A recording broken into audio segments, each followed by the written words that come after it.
hold on. I hit the thing. We're going. I'm going to get a coaster. You do the intro. Hey, everybody. Welcome to Joel and Steve. Trying to be better with Joel and Steve. Joel usually does this. I'm totally winging this. Love it. We're both kind of in our jammies. Yep. I have not. I have been in my sweats all day. I have not. I left my house once to rehang some twinkly lights on my back porch that blew off. I feel like was the theme to Rocky playing while it was happening? It felt like I was like, I'm doing a thing. I'm doing a thing. I looked at my driveway. I looked at my sidewalk that leads up to my house, and I'm like, no. Okay, here's my day, Joel, just to contrast that, you piece of shit. Let's hear it. I got up at 5:30. It's so great. I got up at 5:30. I did yoga. I tended to the chickens. I drove through a blizzard to my work, which is 30 miles from my house. I worked for a few hours and then I said, screw this. And I drove home in blizzard, storm, whatever, almost whiteout conditions.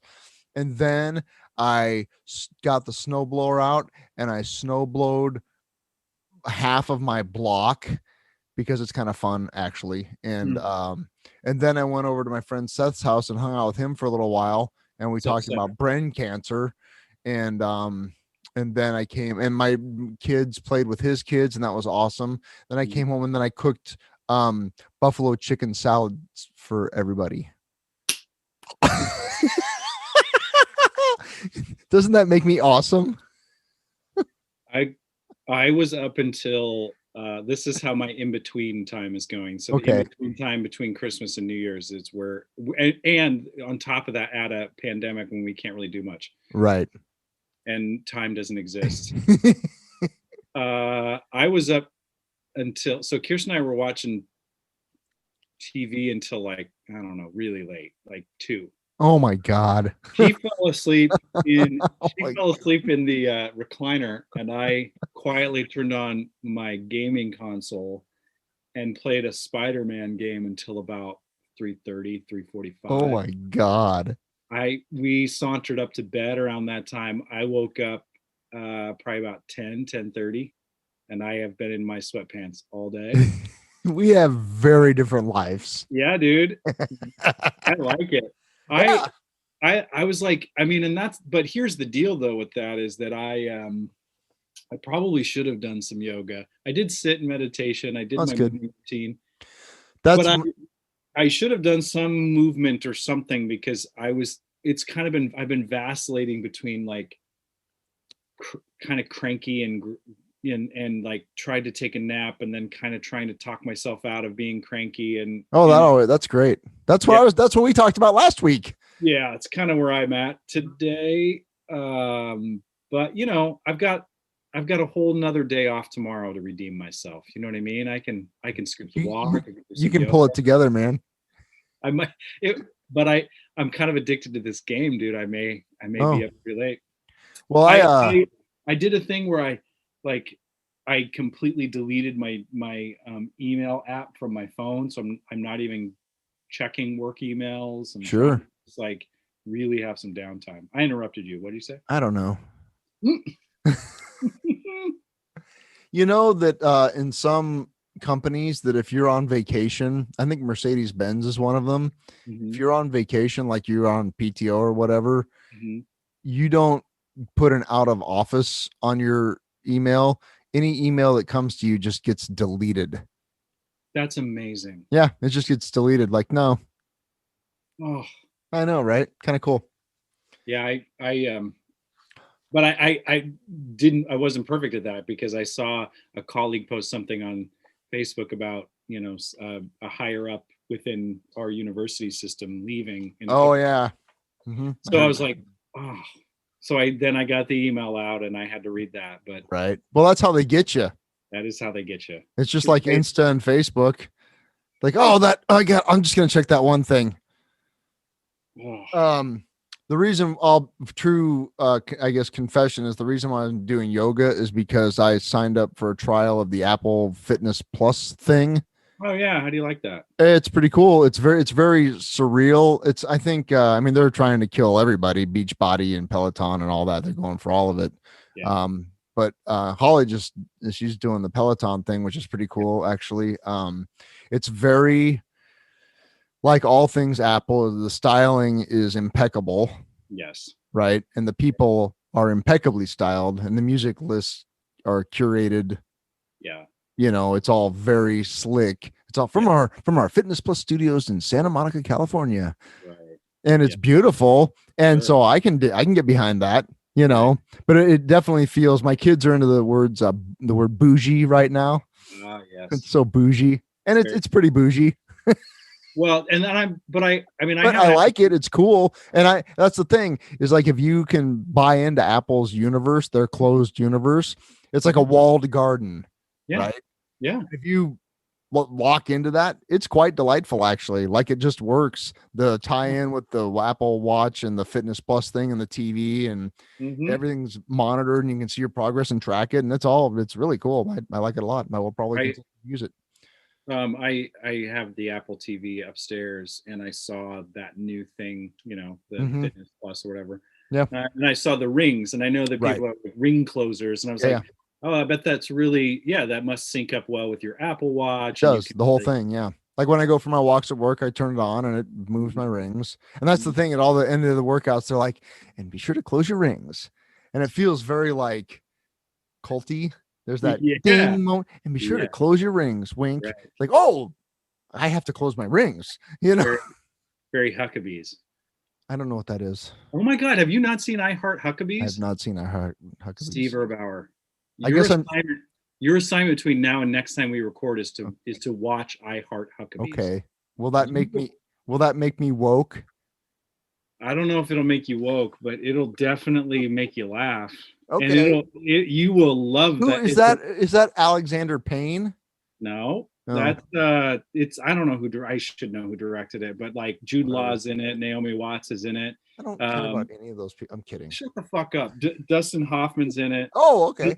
Lily Tomlin is in it. Oh, okay. I'm in. It's an existential philosophy comedic romp. Okay. They work for this company called Huckabees. Oh, it's David O. Russell. Okay. Yeah. All right. You got to watch it. All Put right. the kids to bed and watch I Heart Huckabees. Okay. Wait, what? God. No, it's not. It's not like dirty. It's just not for the kids. Yeah. Okay. Gotcha. All right. Fair enough. Okay. So yeah. So yeah, I'm a total snow day slob. You can do that. Well, yeah, Kirsten and I had big plans of like having like a super chill snow day. Uh-huh. And I found in my mind I was mostly battling the judgment of me having a super chill snow day. So that's where I'm at. I understand that. That's half the reason why I snow blow half my block. I'm atoning for sins. That's what it is, man. Yeah. Plus, it's kind of fun, and I have some neighbors that have like health issues and stuff like that, so I can help out in that way. But yeah, I should get a snowblower, because then I almost told you earlier on the phone when you mentioned that I have a neighbor across the street, and she's got to be in her 90s, and I think she lives alone. I know she has people that comes to check on her, and I've met her a couple times, but I mean, if I had a toy like that, because my driveway is not big enough really to really. Yeah, you don't. At least, I mean, I don't. Mine is, and I have, like I have some square feet to move. Yeah, you do. Mine is not that big, but I could definitely justify buying that toy and say, here's the thing. The neighborhood. 15 years ago, I spent $600 on this thing. And it's the best money I've ever spent. Because on the days like today, when there's actually a lot of snow, the thing still just starts after 15 years. And it makes that really could be incredibly horribly tedious job actually kind of fun. All right, I'll buy a snowboard. So that's what I'm saying. Maybe I'll find one used or something. I bet I could do that. Yeah, look for a used one. God, have we bored everybody yet? Snowblower. This is like later on the house, and I used a snowblower today. Have a nice little Saturday. You should watch I Heart Huckabees, which is 15 years old. So what are we talking about? So we firmly established that we're just middle-aged white dudes at this point. Yes, we are middle-aged white dudes that have really I mean, we have high class problems, We right? have Like very high class problems. and another way of saying that is that we're privileged. Would you agree? Yes. We are privileged white dudes who Yes. very stereotypically started a podcast so that we could Yes. talk about our privileged problems. I Right. mean, let's Yeah. be honest. So basically, we're a cliche. We are cliche, and we are going to just make that very clear from the beginning. Sure. So nobody gets the opinion that we're some, But I think we're sufficiently weird and weird's a generic term. We're progressive, weird, out there. Sure. I would like to aspire to be progressive. Yeah. I think I like to think I'm progressive. Sure. You were talking before, we were talking about this woke business, and I was trying to figure out, like, am I, like, I think about myself a lot, but like, am I woke? Like, what the hell does that even mean? Yes. And all the definitions of that I found on, Urban Dictionary, which again just goes to show that's the middle-aged white dude trying to be hip. Like, I'll go to Urban Dictionary. Right. And the top definition is the art of being, or the act of being, very pretentious about how much you know about a social issue. So I don't know that I'm that. I can get righteous. I can get pretentious.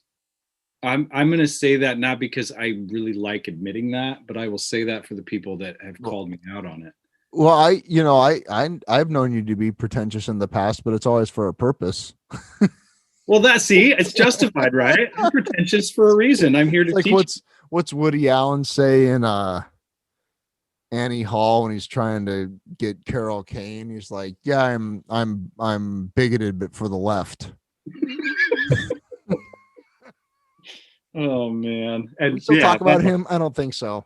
I don't want. Well, I mean, we can, and that's the thing. Like, I think that talking about Woody Allen, I mean, Woody Allen that's a lightning rod, especially as it invokes a few years ago the Me Too movement and this idea of calling out and seeing things. I mean, you and I want to talk about what it means to be woke. Are we going into 2021 as woke people? I mean, I guess for our listeners, like, if you want to listen to two white dudes fumble their way through this, please keep listening. We are definitely going to do that. I mean, totally. It'll probably be kind of interesting. Yeah. Because you invoke the idea of Woody Allen. I mean, that's the thing. And this may be a tired question, but there are figures, there are artists, celebrities, political figures, people of, renown that have dark actions in their Wikipedia, right? Oh yeah. Woody Allen being a top contender for that. Mm-hmm. But you look at his body of work and it's fucking genius. So what do you do with that? I mean, when you wake up, when you are woke to the fact that Woody Allen is an abuser and at best, he's a piece of shit. He's a piece of shit. I'll say it. He's a piece of shit. He sucks. And what do you do with Annie Hall? Probably when you quoted the movie more than anything. I love that movie. Right. I love that movie. So what does it mean? It hurts. I guess, does wokeness mean that you take your appreciation for their work and throw it out the window? Kind of. Really? Kind of. Yeah. Here's the thing, man. Me and my sister grew up literally listening to Bill Cosby records. Mm-hmm. Mm-hmm. Noah, it's the Lord. Right. That stuff. Yeah, same. And him, like when we first got HBO, the himself, was that what it's called? Yeah. Special. Mm-hmm. We watched that 1,000 times. It was always on. Yep. Fiber, that whole thing, like, we could recite it, and it turns out he's a serial rapist. He's one of the darkest. Yeah. Yeah, I mean, he's got a gnarly. It's really evil. It's evil. It's just evil. Pure evil. And to put the face of America's Dad and Puddin' Pops and the Cosby Show and all the sweaters and all that shit. Mm-hmm. Like, we feel, I'll speak for my sister too. I'll say we 100%. Well, not just, I mean, like, betrayed, just that's just the scratch on the tip of the iceberg. Right. Yep. Suckered. Yep. Just like what? And so we like that's off the table. We don't we used to communicate in like quotes from those things. Yeah. You know, we could just one of us could go ding and we Noah, you know, Yeah. and we just don't do that anymore. It's been Yeah. removed. So is it dependent upon the severity of what's going on? I mean, is there like, and I'm not I advocating. got to draw the line at drugging people and raping them. I mean, that's you're exactly right. like if there's Don't a line, I think that's it. We're only laughing because of our own sort of engagement with the topic, not by the action. But right, yes. But you know, Hey, Joel, Epstein didn't kill himself. No, he didn't. He did not. I'm pretty sure he didn't. He did not. But I'm not, and this is the thing where I'm sure people are gonna, and maybe this will get people to email us when I say take a lot apparently. Not, you know, I'm not defending that, but right, there are people who have gotten who got caught up in so being accountable for their actions, but being allowed to find redemption. There is, I've been witnessing some, especially when it comes to Me Too, right? Yeah. Bill Cosby off the table. That is a violent act and repeated serial violence for like decades. Yeah. And they're like, from what I know, people in the comedic world and TV world that kind of knew that was going on, or it was rumored that it was going on, and he just continued to exert. Well, it was Hannibal Buress, I think, that kind of popped that cork. Totally. Yep.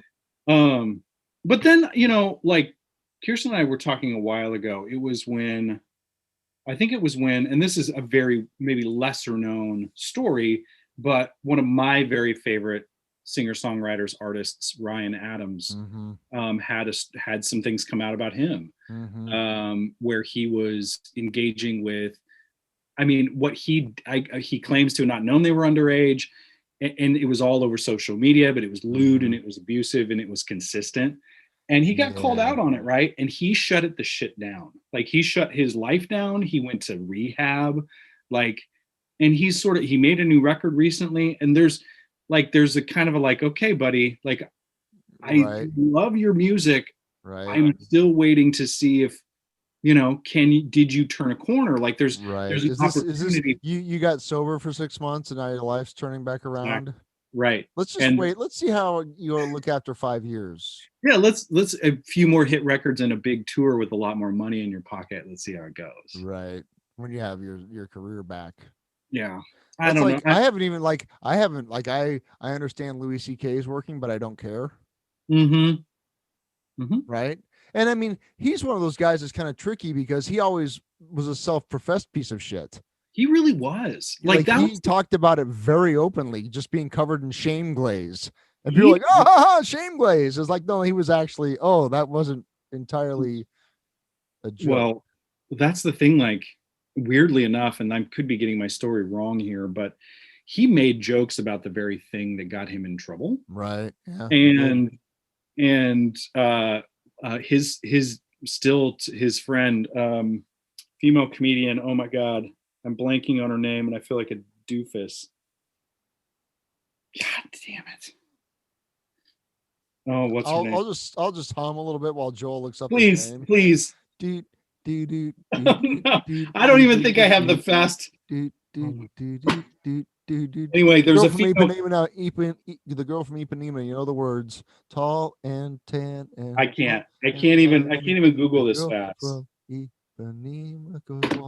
Anyway, this female comedian who I will look up while I talk because I was trying to pull out my phone. Anyway, she was like, yeah, he did that to me and it was weird. And she's like she's still, you know, friends with him. And right. Well, some people, I guess it's one thing to, you know, Sarah Silverman, she's great. She's like, yeah, he would do that at a party and we'd all kind of roll our eyes. And so it's like, to me, that's different. It's still kind of like, really, dude, but it's not drugging and raping. No, it's not drugging and raping. And I'm assuming that in those situations you could get up and leave the room. He wasn't like barring the door. I don't think so. Unless he was holding like your career over you if you didn't watch him finish or whatever. Right, which is kind of, I mean, Is that kind of what it but was? but this is the thing, and this is part of the nuance of the argument, is that it's all about, and as we talk about, I think Me Too was on our original Google sheet of things to chat Yeah, about. it was. But the thing is that it's the experience of men being in positions of inherent privileged power over Mhm.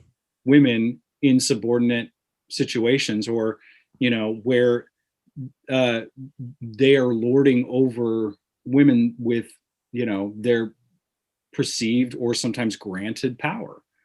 Sure. And so there's a power dynamic there that I think is baked into the system, especially when it comes to celebrity, Sure. fame, and like the corporate world. We've seen that. Oh, good God. You know what I mean? We know that I'll story. tell you, if you have not read Catch and Kill by Ronan Farrow, who is Woody Allen's kid, Hmm.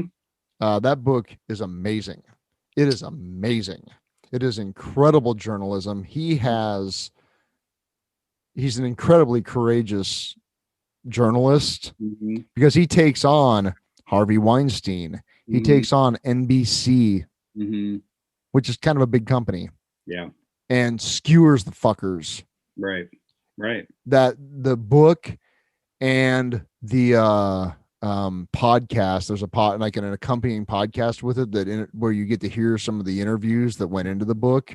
Hmm. That is all everybody should just spend 3 days and just listen to that, because I think I listened to Chris Hayes podcast with him. it's that book will open your eyes. You'll get woke to, It's sort of, well, you're talking about that power structure. Mhm. Like I saw in a clarity and magnitude, there's an industry designed to just protect male sexual predators. Right. And Well, that includes the National Broadcasting Company. well, the idea that these businesses will take the story, put a non-disclosure agreement on it, and then kill the story. Is Yep. that sort of like how they systematically Mm-hmm.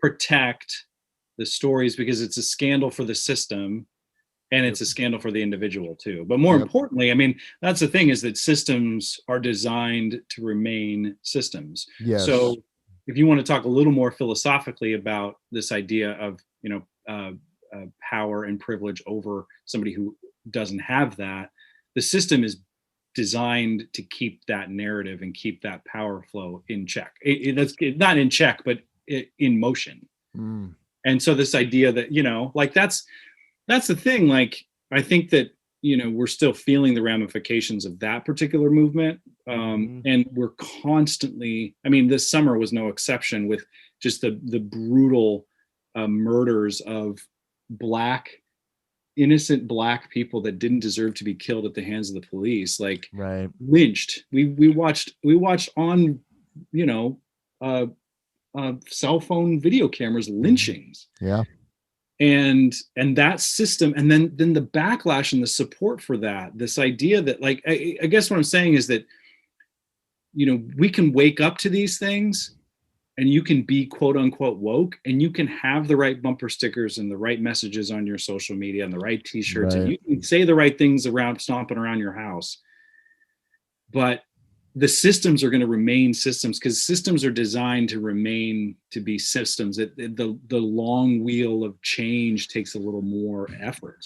Right? It dawned on me as you were talking about that. We just celebrated the birthday of a guy that challenged a really big system a couple thousand years ago. How'd that end up for him? They publicly assassinated him. They publicly assassinated him. They publicly killed him. Yeah. And all because, and this is the thing, man, if you want to get me kind of going off about that, I don't know about that. Jesus. Well, exactly. But the thing is that particular story of Jesus of Nazareth, this rabbi that led a revolution against the Roman Empire. If he was, it was kind of a military industrial. The military state. It was the military state, for sure. The military and industrial complex. Yeah. it killed this revolutionary because this revolutionary and his followers refused to enact violence. They came, they the story of Palm Sunday of him, seizing the city on a donkey with, branches. It was kind of Right. it was a political demonstration saying we're going to take a third way. Right.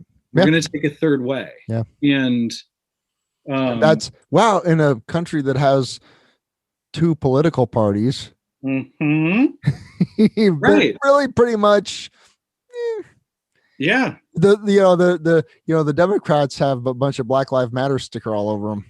Right. Right.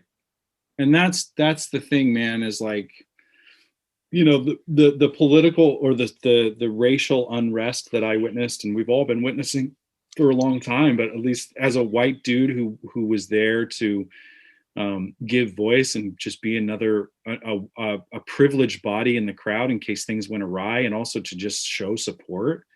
Like it was at least what I witnessed this summer in terms of what I awoke to. I guess I don't know that word woke I think has gotten played out so much that it's like if you're woke, then it is this false sense of understanding and pretension rather than witnessing something and being If you enlightened woke, to does that mean you have really nice mala beads? I do have really nice small beads. I use them though. I guess Oh, does good. that, Okay. I have an Antifa cross stitch right behind me. That's so great. It's just to make That's sure so that everybody great. knows how woke I am. There you go. Well, you got to put that on the Instas. What I I'll take a screenshot of it right There you now. go. Okay, great. What I did witness though was a group of people that I watched young Black activist leaders organize and learn how to organize. They organized themselves, and they were able to lead and organize a peaceful protest that was not quiet, except when they wanted to be quiet. We did a Right. silent march. The people that were breaking windows and stuff was not sanctioned by the Black Leaders Movement here in Lincoln. But these, some of them were fresh out of Lincoln High. Some of them were students at UNL. And I watched them. Like, one of the cool things that I was awoke to was watching this kind of guerrilla journalist by the name of Jazari. Yeah, he's really impressive. He's amazing. We should have, I'm going to reach out to him and see if he would want to come on this. If he'd grace us with his presence, and I'm not being facetious. Like, I mean that. I know, exactly. I watched him like turn into a journalist with his iPhone and Facebook Live. It's and amazing. Then he would, I was part of some of these protests, but one we watched was they decided to leave downtown because they were only marching downtown, and the huge, amazing horde of people left downtown and marched to South Street and then back downtown. And I got to watch these organizers learn how to. They realized when they got up to 17th Street, they realized that they couldn't march down South Street because they could potentially shut off an artery to the hospital. Oh, right. So they're like, oh, we can't do this. Let's turn this entire, it was probably, a few hundred people in the street, right, all marching, all yelling. And they're like, we need to pivot this entire route to move away from this hospital so that we don't hurt people. And I watched these 8 or 10 leaders figure out how to get this whole horde of people down the street and they didn't move, they didn't stop, they just pivoted. And I was watching these people lead in real time. But here's the thing, man, that goes back to the whole deal with the Grateful Dead and how they made music. That concept of group mind and working on the fly and listening to each other and figuring out a solution or a path out of nothing, than maybe an inspiration or a need. Yeah. And that may seem like a thin analogy, but that's when I was coming down here to talk to you tonight. One of my girls asked me, do you guys have a topic? And I said, well, kind of. She said, so you'll do it like the Grateful Dead played concerts. Done your job, I know. Steve. But that's just it. It's we just have kind of a notion. Yeah. And so to get it back to that group of leaders, that's group mind at work. Exactly. Well, you can say Grateful Dead. You could also say, do it yourself punk rock. It's Fugazi on the road playing in high school gyms. Right, you know what I mean? It's going from gig to gig and hoping that they know somebody in the next town that might have a place and a bed. I mean, and that's the thing, like, you know, I mentioned this on like maybe our intro episode where it was like, you know, I had participated in sanctioned rallies. This was the first sort of protesting I had really done, where it was like, you know, the mayor gave that bullshit, you know, ordinance to be at home by 8 o'clock, and we all broke that law. You know, it's like we were breaking rules to be out. Mm-hmm. And I watched, and I was like, you know, these 19, 20, 25-year-old young black leaders, I will do whatever. These folks are inspiring. I'm not going to say I would do whatever they told me to do, right? I'm not a sheep in that way, but at the same time, I'm like, I trust these young people. Mm-hmm. I trust these leaders that they are. I trust those people a shitload more than I trust Mitch McConnell. Or fucking PD ass Ricketts or any of those, you know, anybody. Right. Like, because these guys have skin in the game. Exactly. Like legitimately. Right. I mean, I'm out there and Kirsten and I made this pretty clear. We're out there with signs, and we're you know, handing out water, and we're there, and we're you know, we're there. Yes. Protest as well. But you know, when you're talking about like just being, you know, cool and woke versus recognizing the difference between those young black leaders saying what they're saying and my privileged white ass saying what I'm saying. Right.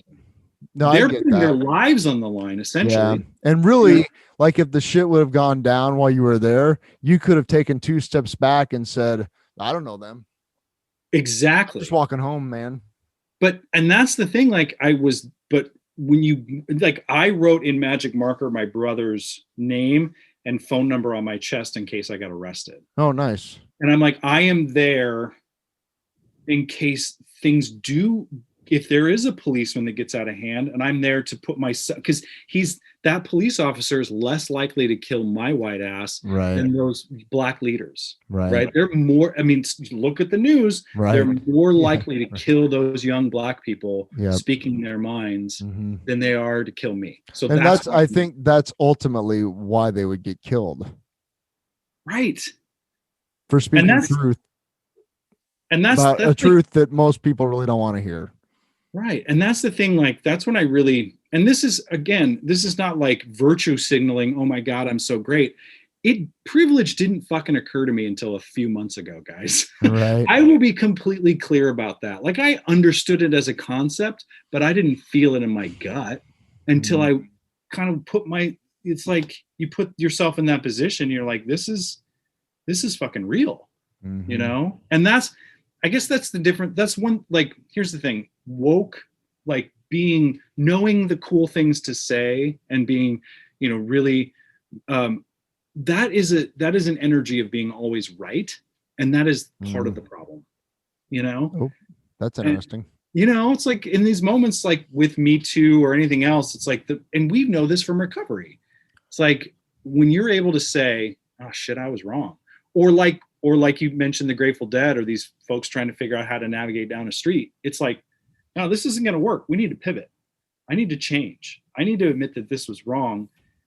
And that's when I realized that, like, racism and racist systems, or sexism and sexist systems, like, are not going to be changed because we're going to wait around for some charismatic leader from that group. It has to come from the people in power like you and me. And you and me, Steve, are the problem. Right? What do you mean? I'm confused now. You're confused? Yeah, I'm confused. We're the problem because I'm not saying you're wrong. I'm saying our group, like middle-aged, our core demographic, you mean? Yeah, our demographic. Maybe not you and I personally, because I think we are trying to do better, but you and I as a demographic has been in power and enjoyed the most amount of privilege for the longest time. Oh, agreed. Put the world into the position. Well, that's back to Louis C.K. I mean, he said it best. He's like, we're the worst people. Yeah. We're just the worst people. Right. We've known nothing but privilege our entire lives. Like, our definition of inconvenience is my fucking phone sending, take a minute to send my picture of Axl Rose. Fuck Verizon. Like, that's our level of, like, Meh. My complaint today, like, oh man, I didn't do. I was privileged enough to not have to do anything today. What a God, problem that was. it's awful. And that's like, oh, so Christmas Eve traditionally in my wife's family is a big deal. They're Italian mostly, and they do this big meal. It's the Feast of the Seven Fishes, and it's Mm, quite a production, and it's mhm, delicious, and it's really, it's a cool thing. And because mhm, of the COVID, we couldn't do that this year. So we were home, just the four of us, which was, I mean, kind of nice for me actually, just because we've never done that before. I've never had Christmas at my house, so it was a big deal for me, yeah, yeah. making the best of that situation, I guess. But so instead of the Feast of the Seven Fishes, we did the feast of almost a couple $100 worth of sushi from Hero. Nice. Nice. And we just pigged out on sushi, right? Right. Yeah. So I'm driving downtown to pick up the sushi, and as I'm driving through downtown, there's people sleeping on the streets, Yeah. Yep. and Yep. it really, like, that dichotomy, that yin yang, just Mhm, that moment just hit me right in the heart. It just hit me. It was a gut punch, you mhm. know. And Yeah. we got home, and I got the food home, and girls were all excited. Everybody's excited, And Yeah. I stopped the train and I said, we need to take a second Mm, to acknowledge. I mhm, told, what was happening. Like, I saw, and people sleeping on the streets, and it was cold. It's fucking mhm, December. mhm, Um, and we need to say a prayer for them and acknowledge mhm. um that we're among almost of all people extremely Right. blessed. Right. And Right. then I don't mean hashtag blessed. I mean just you know what I'm saying? Yeah, yeah. Not Um, performative blessing, but like you taking that moment and inviting that in to your heart and then to your family's heart is significant because that that's has I don't want my kids to grow up just thinking that yay sushi.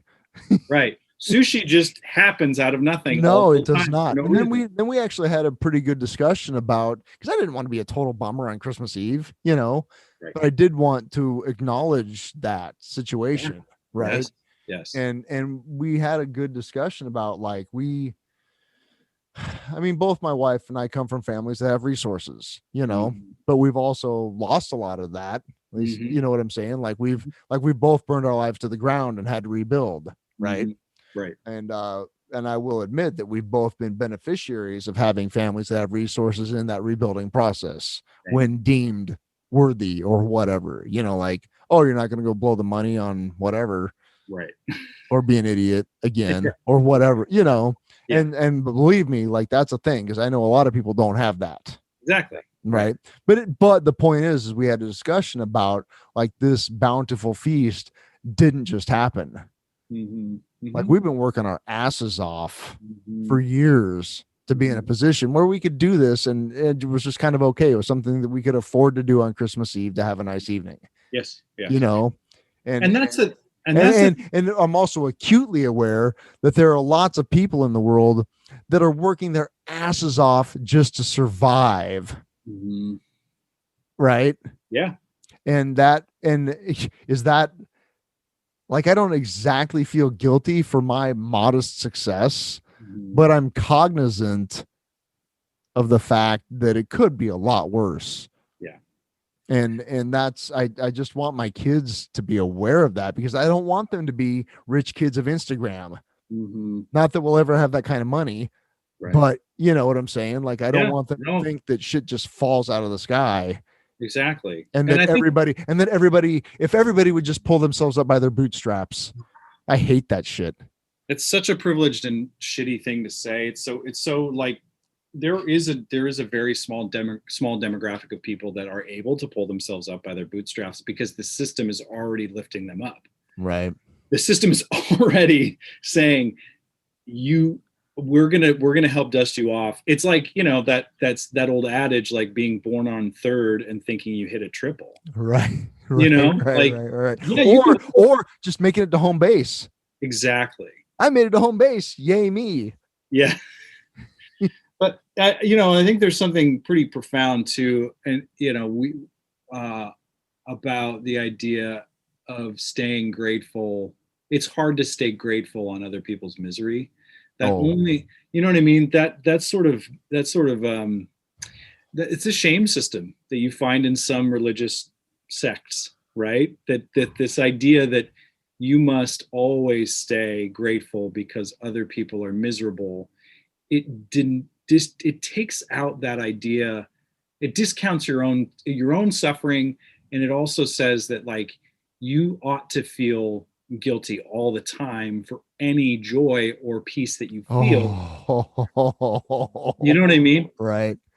And Yeah. that's, I mean, that's way out. That's kind of a trip from where we started this conversation, but fuck it, I'll say it. I mean, I think that, you know, um, I guess maybe it's not. I think that it goes back to some shit you and I have said about just, I don't know, the way I see the world a little differently than the Christianity I was brought up in, is that everybody is suffering to a certain degree, and that's not an all lives matter statement. I don't think that, like, if your arm is broken, you don't say all limbs matter, right? Like, Right. there are certain groups that absolutely need our emergent attention because of certain horrible things.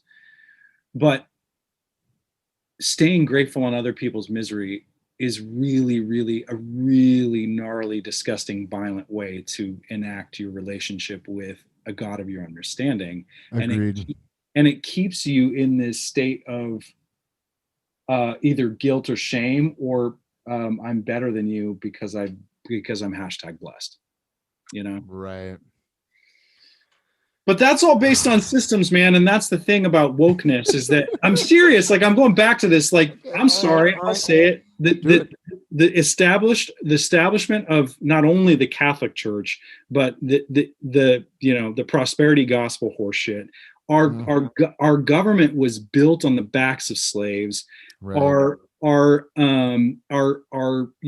corporate structure, and our entertainment structure, and so many, our pop culture consumerism is based on degrading the female body. And you know and the mere act of saying Black Lives Matter, Me Too, and all of these statements, that people that don't want to lose their privilege in that system consider that an attack. 100%. You know? It's this is there's a point here. It's Yes. Mel Yeah. Brooks. It's Mel Brooks and Blazing Saddles. Right. Gentlemen, we have to protect our phony baloney jobs, right? Yes, we Yeah. have to. We were born on third. We thought we hit a triple, Yeah. and we think that we're the next MVP of the World Series, and we're terrified we're gonna get found out. And here's the thing, that's the white fragility argument is, well, I didn't cause slave, I didn't own any slaves. And it's like, like with your sushi thing, we there is a way for you to look at all of the hands that prepared that sushi, from when that fish was caught to being Mhm. transported to that restaurant or wherever. You can see all of that. The Yep. same as think of all the material. Think of this fucking computer, this MacBook that I'm talking on you Oh through. yeah. It was built by slaves.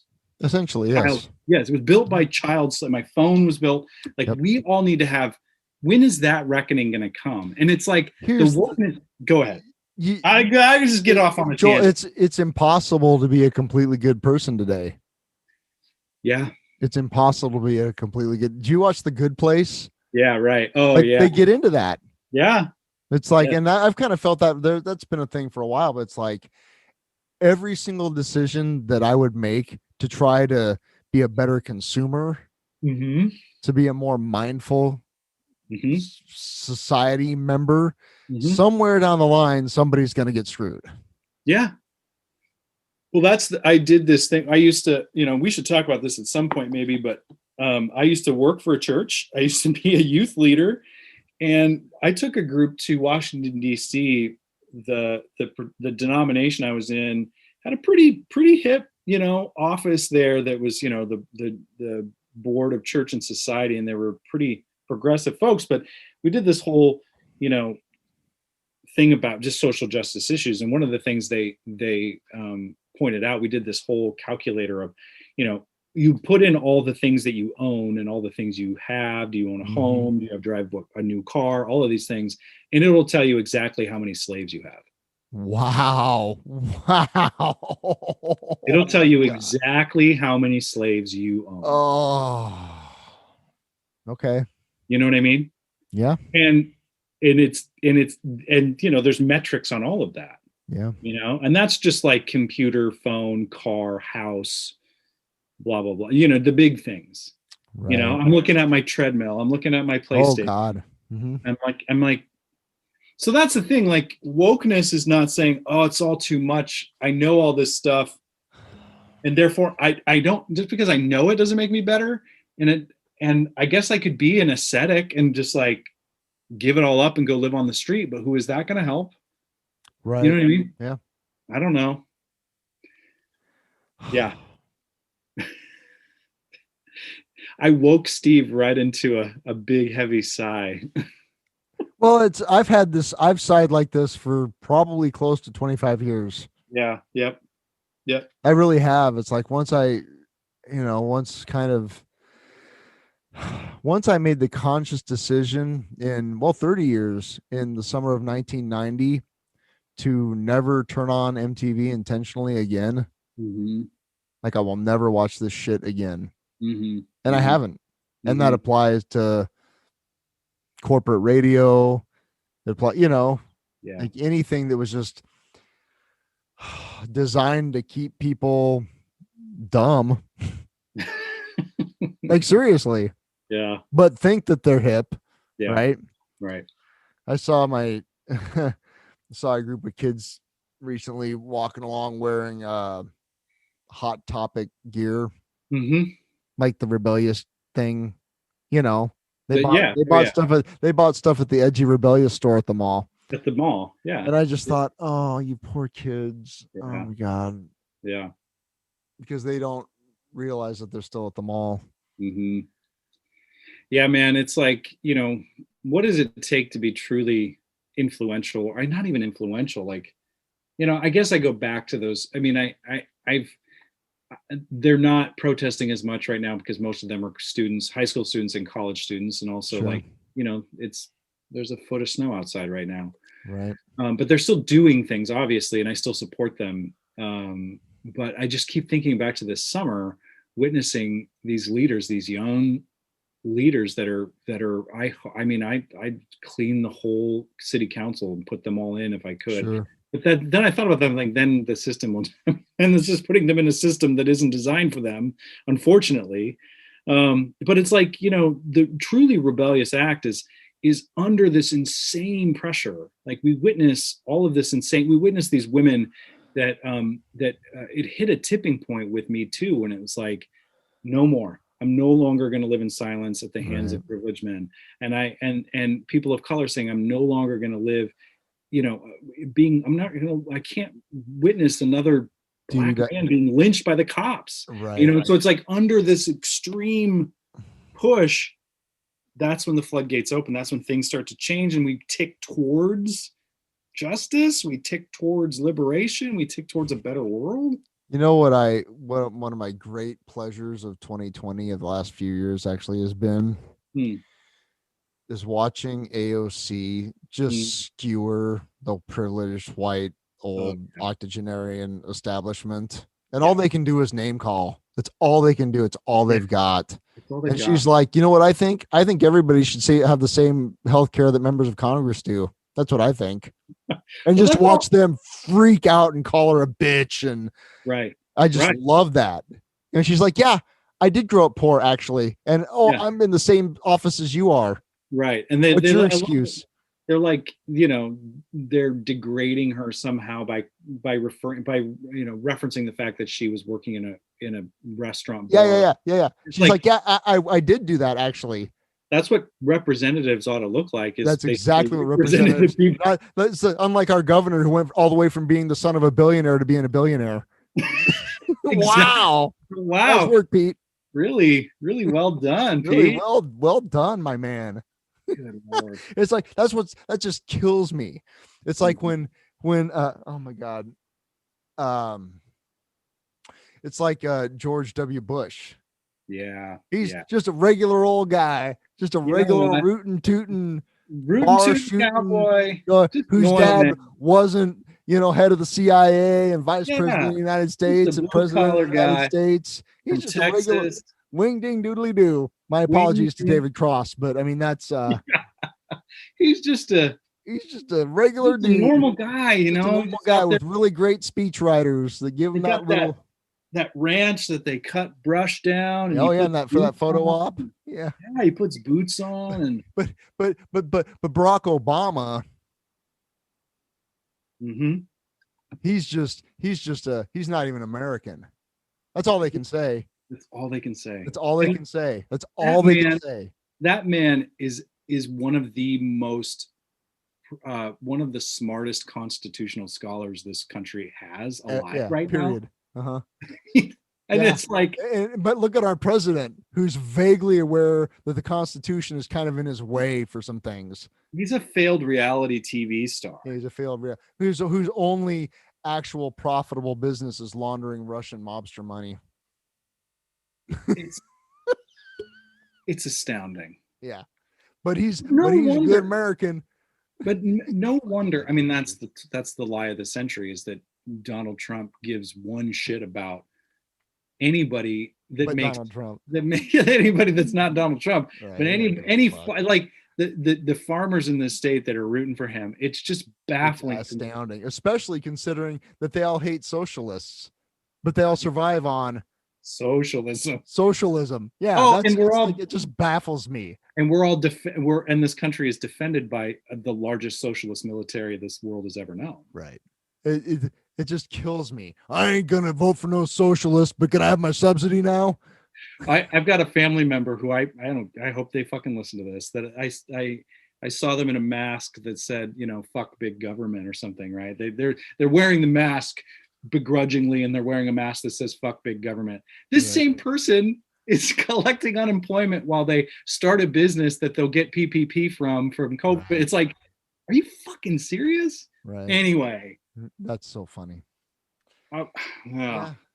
Yeah. I guess this conversation goes to show that once you start opening cans, it's like there's so many cans to open, man. Like, I don't know. One thing that I'm curious about, that maybe we can rein this in and look ahead, like in the idea of trying to be. So we've opened all the cans of all the cans, worms. cans All open, the cans worms are everywhere. Open, we didn't even get into like the bullshit. I mean, we kind of did, but like the anti-science, anti-vax, anti-mask, fucking gnarliness. Like, did you know too? And I hope some of my friends that feel this way listen to this shit, because I've been meaning to say, I got a thing to say. This is like our Festivus special. But sure. I got a lot of problems with you people. I got a problem. Like the anti-vax, that sort of really conservative anti-vaccine, anti-mask people that are super Trump, bootlicker and fascists, are saying the exact same thing as some of the ultra progressive yogi new age community about no mask. Like, that comedian JP Sears, he was really funny. He made fun of yeah, he was good. That guy sucks. He sucks. That guy sucks. That guy is a funny. Trump. He was fun. He was funny. Something happened in that dude in the last year and a half. He is like an anti-science, anti-mask, anti-vax Trump supporter. I wonder why. Dude, that's the weirdest thing. Why? Because that's where the money is. Well, that's where the followers are. Yeah. Right? Like, yeah. that's where the conspiracy. And so, like, it's been really weird to watch people that I think are really, really quote unquote progressive, new age folks, and also very right-wing conservative religious wingnuts say the same shit about science. I want to kick a dead horse here for a minute, Please. Joel. Just Yes. about the whole anti-mask thing. Mm-hmm. I want to raise. Now it's my turn for my website to not load. As of yesterday, in America, we had lost 334,618 people to COVID. 334 over the last month. That's an average of 2,300 people every day. Jesus. To COVID. Okay. Mm-hmm. Right now, let's compare that to a country that just wears masks. Right. And I've done this before and I'm going to do it again because I just want to make the point. And those of you that are going to stop listening and don't want to hear facts can just stop now, although you probably turned off quite a while ago. Yeah. Um, in Japan, which, as you may or may not be aware, is a very geographically dense place. Think New York City, right? Mhm, mhm. People stacked on top of each other. Their population is 1/3 of ours, approximately. They're 110 million. We're 330 million, Mhm. spread out across from sea to shining sea, right? You know how many people Japan has lost during this entire time to COVID? How many deaths they've had as of today? No idea. They have lost 3,196 people since March. Which is awesome. Now, tell me anybody that's listening to this and wants to argue why that is. Yeah. Why is that? They're wearing masks, dude. They're wearing masks. So go fuck yourself, you idiots. Wear fucking masks. I mean, that's the Wear thing. a Like, fucking mask, you idiots. because here's the deal. I just saw a statistic. That's 100. That's even if you triple their deaths, that's 9,000 ish, 10,000. So we've lost 33 times as many people, Mhm. mathematically speaking. And if I saw in the New York Times put out, or no, it was NBC or ABC put out a statistic that was like, at this rate with the vaccine rollout, if we stayed at the same pace, we would get to where we needed to get with vaccines in this country in 10 years. Oh, So that's great. great. Well, that's the thing. How many Is like people have- I got my vaccine, and the thing about that is it will keep me from getting sick, but it won't keep me from spreading it. So I still have to wear a mask, Right. which I'm fine doing. Right. But how So- many average Americans do you think are going to pay attention to that or care? Well, that's the thing is Given, and you For can real. you can say I'm being a judgmental prick, and then I'll go back and say 330,000 deaths. right. Go fuck yourself.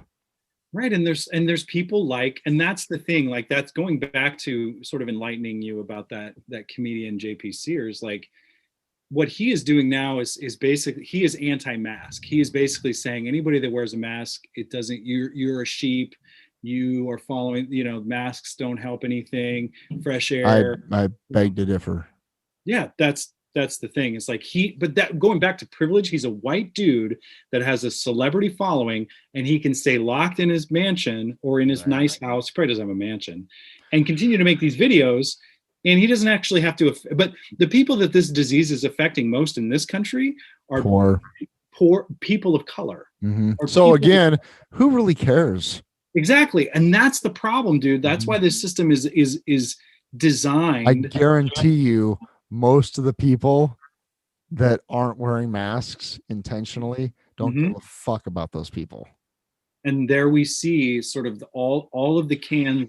We see what we're seeing, Joel, is the violence inherent in the system. Correct. Come see the violence inherent in the system. Exactly. And so the system needs to, and that's the thing, like, maybe this turns into our, underground socialist podcast.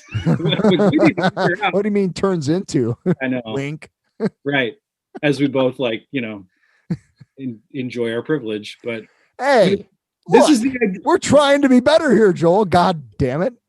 We're trying to talk about how we're trying to be better, but the reality, I mean, this is the thing, like, in what lane do I live? In what are the lanes in my life where I can set aside the things that will benefit only me, or how can I give voice to and space to people that are being crushed by the system? Oh. Because here's the thing, you can't claim to be Christian and look the other way on this shit, right? And sure you can. Well, yeah, no. I know. Are you kidding? You're going to do the fucking sarcastic thing, but this is what I'm telling you. It's like anybody who's Christian who's rooting for Trump is like one of the disciples rooting for Rome. Yeah. So you can't 100%. Claim to, you know what I mean? So like you can't benefit. It's not even rooting for Rome. That'd be like rooting for, the Bush dynasty. This is rooting for, I don't know what this is. Where would he fall in Rome? No. I'm talking about like ancient Rome. Like that's what I mean. Like the Bush dynasty would be ancient Rome. Donald Trump doesn't get that much respect. That's my point. But he acts just corruptly. Oh, yeah. You know what I mean? I agree with that. Yeah. Okay. But like, I guess to try to steer the ship towards what do we do as two privileged white dudes who, I just want to sit around and play Spider-Man for real. Like for real, that's all I want to do right now. I understand. How do we in whatever systems we're a part of, what do we back, do? You think globally and act locally. Right. Like that's it. I can't without like telling my family, sorry, I'm not going to support you anymore. I got to go fight this good fight. Yeah. Right. You know, yeah. like for example, today I went and talked with my friend Seth, who has brain cancer. Mm-hmm. Right. Mm-hmm. That was a really great visit for both of us. We talked about some really serious things. Mm-hmm. You know, I try to be a good dad. I'm trying to raise my kids with an awareness of social injustice without beating them over the head with it. You know, like I want them to still have a childhood so they don't grow up resentful about everything. But I want them to look at things and be able to say, that ain't right. And to make decisions based on, that's what I can do is I can consume less. Yeah. I can make decisions as I'm going to get on Instagram on my fucking iPhone after this. Like right. Am I going to feel guilty about that every time I do that? No, I'm not. No. Because I'm also not going to be a Luddite. I'm not going to go all cash. I'm not, going to go to a landline phone anytime soon. Right. You're not going to bury gold bars in the backyard. I don't have any. But, I mean, like it's like, that's not. So I can being mindful about the choices that I make. Mm-hmm. Like even just watching, like going meatless. Mm-hmm. That's a huge deal that I can do to make in my little sphere of the world. Yeah. That's a lot. I mean, that's the thing. That's the reason I asked is that, I mean, it's, I can vote. I can take part in the democratic process. I was a block captain this election to try and get people to vote and to help spread energy in that direction. Like those are things that I can actually do. I can give my money that I beautifully make to causes, to give it to activist causes. I can give it to, like my mom did this great thing this Christmas, and she's done it the last couple of years. She just texts all of us kids and say, all right, pick a charity, and cool. And I'm like, that's such a great thing. And so there's ways to give money, give time. Yep. And there's like little ways and big ways. There's like big ways is yes, volunteering, voting, protesting, standing in the way of oppression, so that it doesn't oppress the people that are near you, speaking up for those that are marginalized. Doing all of those things is very real. I have a really important role to play as an instructor. And like my work as a theater artist and the theater teacher is like, this is about telling stories. I can continue to tell the same white stories, or I can try to give space and room to stories that are not white, that are not straight, that are not, and like I switched some things up in my reading list and my syllabus this last semester, and exposed. Well, that's because and Joel, that's the reason why you're going to be the first one against the wall. Well, you know what? Nobody gets out of this deal alive. That's so true. I'd rather die for that. I'd rather, if I'm going to be the first up against the wall, I mean, that's the thing. Like, do I want to be one of those people that when the shit really hits the fan, that like puts the patch on their arm just to save their ass? Right. I don't want to be that guy. I've got a cross stitch right behind me that says I'm Antifa. I've got to live up to that, Steve. You do. I hope the system's listening. I'm a card carrying member of Antifa. I hold weekly meetings down at the garage. No, my favorite picture of Antifa is when they're getting off those boats in France. Right. Or, right. Yeah.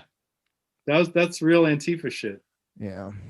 The Von Trapps, man, they were Antifa. For real. Yeah. I think about that often. They made the choice. Yeah, man. They made the choice. It's just a nice little movie. Doe, a deer, a female deer. I'm singing a lot in these podcasts. Yeah. Are we going to end every podcast? No, we're not. I'm sorry. But that's, that's growing up. That's the story, The Sound of Music. What's the music with the cute kids and the cute songs? Yeah. Like, no, there's a bigger picture there. And I didn't realize that until, 2016. Right. when the Nazi party Yeah. came up with a big splash. Yeah. Like, oh shit. Yeah. Yeah.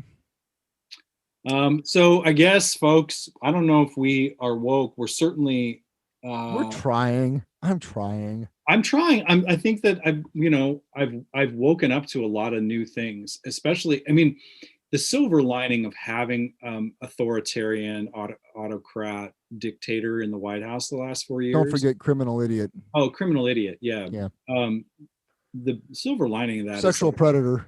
oh, there's that accused rapist. All of the somebody just who's accused though.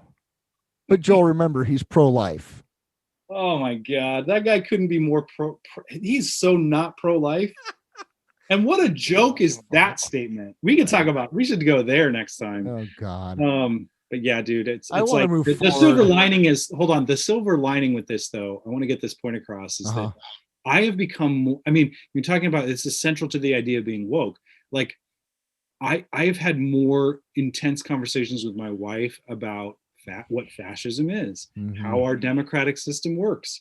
Like, I have called my representatives more in the last 4 years than I ever did as a voting adult. You know what I mean? Like, you know, that's the thing that'll be interesting, because a substantial portion of the United States population has been engaged on that level. But the thing is that, God, I think it goes back to I think it was the Capitalism, a Love Story, the Michael Moore movie, where he was showing the internal emails and mails from Citigroup saying that the number one threat to their business model was democracy. Like, seriously, like that was a thing, like saying like we like people voting and exercising their right to vote, and the people actually exercising their will is really bad for us. And that's true. No wonder there are parties that are trying to suppress that, change that. Oh yeah, well that's why I'll just say the Republicans are terrified of people voting, because one of them, I don't remember which representative it's. Oh, God damn it! One of the GOP reps said, like on mic, that it was that if people were voting, that it would be bad for them. Well, that's just like actual facts, like, right? The statistics. So their solution to that is to not stop being evil pieces of shit. It's to just prevent people from voting. Yes. Suppress the vote, gerrymander the districts, gerrymander the shit out of it. Yeah. Undermine. I mean, that's the thing that we're really seeing some scary shit with, just the sowing of distrust in our. God bless Stacey Abrams, dude, in Georgia. I mean, she has done incredible work. Speaking of, go to Pod Save America or Vote Save America, and there's still a few days to toss a couple bucks towards Georgia.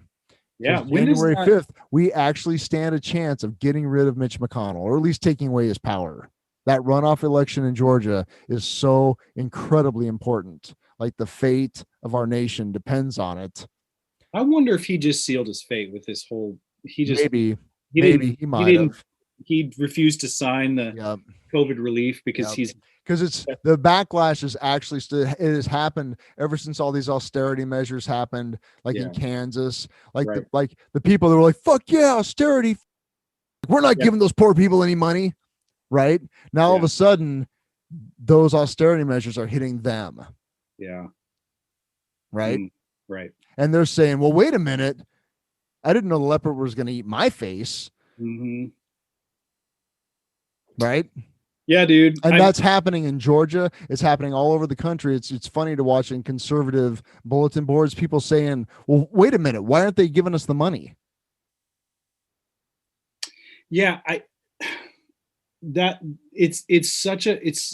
so many confusing, the mental and sort of moral gymnastics that the Republican Party has to do to try to justify trying to do all the weird machinations that they do to get what they want by suppressing the vote, undermining their own morals.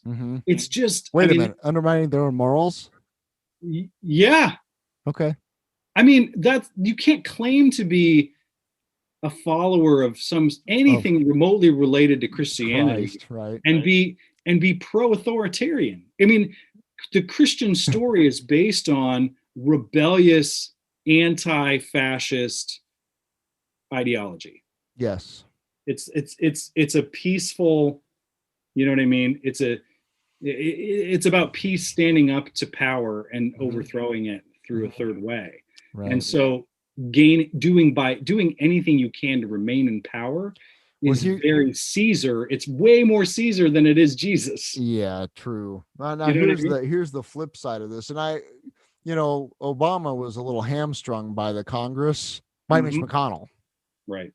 I mean, they couldn't do anything. But this, if here's the thing, Joel, is that if this runoff election goes Democrat and we Yeah. do remove Mitch McConnell from power, and then in the next 4 years, the democratically elected Democratic Congress and the Democratic presidency, I guess I guess the Supreme Court will be there to stop them from doing anything good. Right. Right. But they better, they better, they better perform. They Yeah. better perform because they will be out of excuses for the most part. Yeah. Because that's the thing, is that we're going to get to see the Republicans are evil. Mhm. Democrats, they're on the gravy train too, man. They are on the gravy train too. They are, but that's such a, I mean, here's the thing. I can't get down with that so much because it gets so defeatist because, that's the thing. I'm not going to argue with that on that But point. in the last election, and people are like, well, Biden's this and that. It's like, look at the marginalized communities of color, LGBTQ plus folks, everybody that's being has been under the boot of the Republican Party for the last, not just the last 4 years, but 25, 30 years. Sure. And let's go back to Nixon. Who do they want? Who do they want? They want Joe Biden. And so for me to be like, well, yeah, but he's a suit too, man. And I just go back to playing PlayStation. That's such a privileged thing to do. And so it's like, no. We all need to vote because these people are screaming for representation of some moved forward. You know what I mean? Look, I'm happy to have Uncle Joe as a president. Same. I'm happy to have Kamala Harris as a vice president. Well, I'm more excited about that. I'll put it that way. Right. I'm more excited about having Kamala Harris as vice president than I am about having Uncle Joe as president. It's true, isn't it? Yeah. Mm-hmm. But that was a very intentional choice. Yeah. On the DNC's part. Early on in the whole primary season, I said Harris Booker. I was like, I want Kamala and Cory Booker. Remember that? You ever see that movie Bulworth? Yeah. God, I love that movie. Yeah, it's good. Super good. Where he gets assassinated in the end. Yes. For saying like, hey, maybe we ought to take care of people. Yeah. They just shoot him. Yeah. Well, that's the thing. That's what they did to Jesus. That's what they did to That's what they did to Malcolm X. That's what they've done to Gandhi. That's what they do to everybody that has the balls to say that we should care about one another. Because if you care about one, even if it costs a little bit of the corporate profits. Ooh, just a few. It's a half a point. I don't know if we can lose that. Steve. That goes back to the whole Jeff Bezos thing of if he could give, and this is a month ago, he could give every single one of his employees, all the thousands of them in the warehouses and the truck drivers and all the people, $150,000 cash. Just cut him a check. Mm-hmm. And he would have as much money left as he did in March. Mm. Like that's how much money this guy's made off of the pandemic. Yeah, man. Yeah, off with their heads. I saw a deal. We should probably start wrapping this up, but I saw a deal, what you can buy for $600. Mm-hmm. And it had a Home Depot label on it. And it was all the stuff you'd need to make a guillotine. Oh yeah, I saw that too. That's so good. I love that. We can shoot arrows at Jeff Bezos. It's never going to hit his tower. But nope. I'm sure in your corporate system, in the system that I work in, you can see it. Don't ever waste a good pandemic to try to make budget cuts. Right. Skim off the top here and there. Yeah. We're seeing it the ramifications of this. I mean, we got way off top. I mean, we didn't. Here's the thing. No, when you open up all the cans, you somehow always ends up at Eat the Rich. Eat the rich. It always kind of ends up there. Yeah. Well, I mean, there's something to that. Yeah. Anyway, that's another. Like it would be so easy for the 0.1% of the people Yep. on the planet that have 40% of the money Yep. to Yep. fix so many problems. Yeah. That's the bottom line. Mhm. They could so many problems, and they just don't. They can't. You know why? Because the poor people just need to. They just need to work harder. You know, if they worked harder, They just worked harder. I they mean, just woke up and pulled themselves up by their bootstraps. by their bootstraps, yeah. And They stopped complaining so much. Stop being such negative Nancy's. Right. I mean, worked just hard. whine and whine. I trained and whine. really, really hard to hit this triple that I was born on. You know? Right. Yeah. Yeah. Did we fix anything? Nope, never do. But here's the other thing too. Like I mean, these are conversations that you and I would have anyway. Yep. And this is like, you know, I think what you said earlier is to be reminded, or to remind folks, is like, do what you can where you are, do the most good you can with what you have, with the people that you're around. If you can do a little bit more, do it. If you can be a little bit more compassionate, if you can give a thought to the poor, if you can try to understand and listen to somebody's story about from an oppressed demographic or a marginalized community. Listen to a story. Listen to a story, right? Watch that, you know, watch the John Lewis documentary coming out. Right. Watch 13th. Watch 13 and then come talk to me. Watch The Wire. Yeah. Right. Right. And watch, you know, listen to Black stories, listen to, you know, stories from LGBTQ plus, listen to women's stories, believe women when they tell you the things that they're telling you. I mean, I don't know. I think that as two white dudes who, you know, can say whatever we want, we have a platform to say it. And we can also set aside our privilege. And I really invite, you know, different folks to come on to this podcast and reach out to us, and we'll try to do a better job of making sure that we get a wide variety of voices on this podcast and give the mic to people. That's another thing as an artist. Like, that's what I hear a lot in my spheres is, you know, if you've got a microphone, pass it, you know, and we can start doing that too. So yeah, that'd be great. You know, frankly, that scares me a little bit. Yeah, sure. Right. Just because I have my, as you may or may not have noticed, my little worldview. Right. Yeah. That's the thing, man. And like to be challenged but that point of fear that you're talking about there, that's that white fragility. And that's where, if you were in an extreme position of power with a lot of money and not a lot of fucks to give, that fear would just cause you to say, nah, no. Right. Nope. Next. I don't believe you. Or whatever. That sounds moderately inconvenient. Right. So. Well, maybe someday I'll get to fail that test. Yeah. Well, that's part of it, man. That's why we learn, right? That's the best way.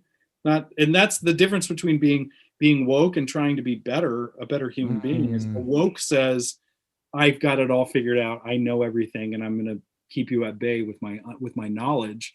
And woke says, man, I was wrong for saying that, or man, I totally saw that, you know, I was way off base, or here, you know, teach me something, you know, I'll listen to you. I mean, that's how we get through this shit. Yeah. Teach me something. Teach me. Cool. I think we did it. I'm not sure what we did, but we did it.